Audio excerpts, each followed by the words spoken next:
This icebreaker will help the girls learn the names of different electrical components, which will be very important later on when they are soldering.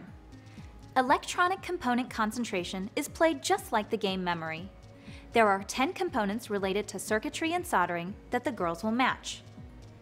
Some of the components the girls will have seen in snap circuits. Others, like the soldering iron and solder, will be new. Make sure the girls are familiar with the components before they begin playing. Soldering is a fundamental skill needed to assemble many electronic projects. The idea is simple. You join electrical parts together or to a circuit board to form an electrical connection by melting a tin mixture called solder. Soldering can be a lot of fun, but it is very important to follow the safety guidelines. Before soldering, you must check several materials in your box.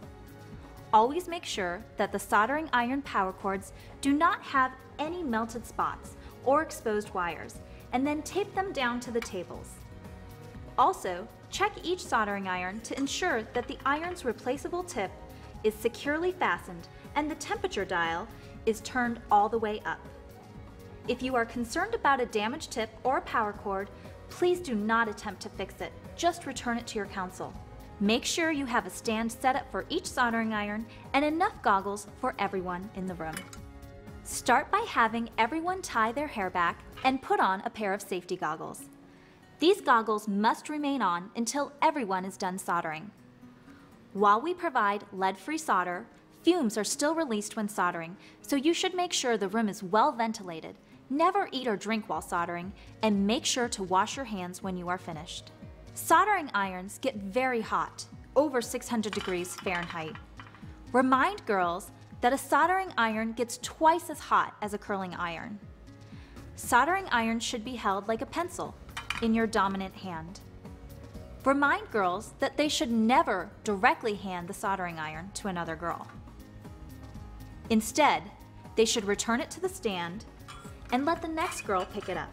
When you are ready to solder, remove the soldering iron from the stand and clean the tip on the damp sponge. You should always solder the component leg to the copper side of the circuit board. You want to take the tip of your soldering iron and touch it to the hole on the copper side of the board where your component's leg sticks through for 3 seconds. Continue to hold the soldering iron there and touch the solder to the hole. Within 2 seconds, you should see the solder melt. You only need a small amount of solder to make a complete connection, which looks like a small Hershey's Kiss. First, remove the solder, then remove the soldering iron. If the soldering iron is removed first, the solder will stick to the component's leg. If this happens, simply reheat the solder and remove it. Remind girls to ask for a new piece of solder when theirs is less than 2 inches long. Do not clean the tip of your soldering iron before returning it to the stand. The solder should remain on the tip to protect it from oxidizing between uses. In this activity, girls practice soldering with a circuit board and different electric components. During the activity, keep an eye out for safety and look at the girls' solder joints to make sure they are not using too little or too much solder. Remember that the goal of this activity is not to make a working circuit, but to teach girls the skill of soldering. In this icebreaker, the students learn the difference between conductive and insulating materials. A conductor allows electricity to flow through it, completing a circuit. An insulator does not allow electricity to pass through it. As you can see, when you hold the ends of the wire to the aluminum foil, the light bulb lights up. This material is a conductor. However, when you hold the 2 wires up to the piece of wood, the light bulb does not light up because wood is an insulator. Lead a discussion on why it is important to know the difference between insulators and conductors. Relate it back to the circuits they have made and what items they used. In this activity that spans 2 sessions, the girls will individually make a blinky robot. We recommend that they work in pairs to help each other. Go over with your girls which components have polarity. The LED and capacitor have a longer leg that is positive. Girls need to be careful that they follow the pictures on the circuit board and insert them in the correct orientation. The battery snap also has polarity, with the red wire being positive and the black wire being negative. The transistors, which have 3 legs, must be inserted with the flat side of the semicircle up, just like you can see illustrated with the white outline on the circuit board. The resistors and the switch do not have polarity. However, make sure the girls pay attention to the colored strips on the resistors so they know where to place them. Lead the girls step by step through the instructions, checking the positions of the components. No girl should move on until the entire group has finished each step. Inserting and soldering the switch can be challenging as the switch likes to fall out while the girls attempt to solder it.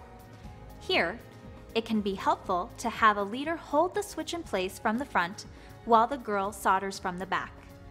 After each step, have the girls use the side cutters to remove the excess legs when applicable. If a component is inserted incorrectly, the robot will not work. In the event that a component is incorrectly soldered, it can be removed with desolder. Desolder is made of copper, a conductive material, so it will quickly heat up. Therefore, this step should be done by an adult. To desolder, pull a long piece of copper out and place it over the solder joint. Touch the soldering iron to the desolder sitting on top of the solder joint. You will see the copper soak up the solder. Girls will not complete their Blinky robots in one session. They will return to this activity in session 5. This career activity introduces girls to different careers that exist within the engineering and electronics field through the use of career cards. There are 5 cards that describe different careers and profile real-life women in their personal and professional lives. The girls will read the cards and act out a mock interview in pairs. The reporter should supplement the list of sample questions with their own. The goal of this activity is not for the girls to conduct a perfect interview or to know exactly what the role model's answers would be, but to gain insight into the career and to understand that there are many facets to your life as a scientist or engineer. In this session, the girls will complete their Blinky robots. Continue through the instructions step by step. When girls have completed the last step, insert the test battery and make sure the switch is turned on. If the robot does not work, reference the troubleshooting guide to help figure out what went wrong. Common mistakes include mixing up the resistors and incorrectly inserting any components with polarity. If the robot's LEDs turn on but do not blink, there is a problem with the transistors. Transistors are very delicate, and we recommend not trying to remove and resolder them. You should also check all the solder joints on the back. No 2 solder joints should be touching. This will cause a short circuit. Also, make sure that each joint has enough solder to cover the entire hole and make a complete connection. Lead a discussion on how it felt to solder and troubleshoot a working circuit. The goal of this project is not just to walk away with a working robot, but to build girls' confidence in soldering, identifying electrical components, and troubleshooting. Now that you've had a chance to see the powered up program box in action, we hope that you are ready and confident to lead your girls in all of the exciting icebreakers and activities. When you are done with this box, don't forget to try out the Design Time and Make It Green program boxes for more fun, engaging, and educational activities for your girls. These boxes are available from your local Girl Scouts Council. We hope you will contact TechBridge with your feedback on this DVD. We also would love to hear about your experience using our programs in a box and answer questions you may have about bringing science and engineering activities to girls.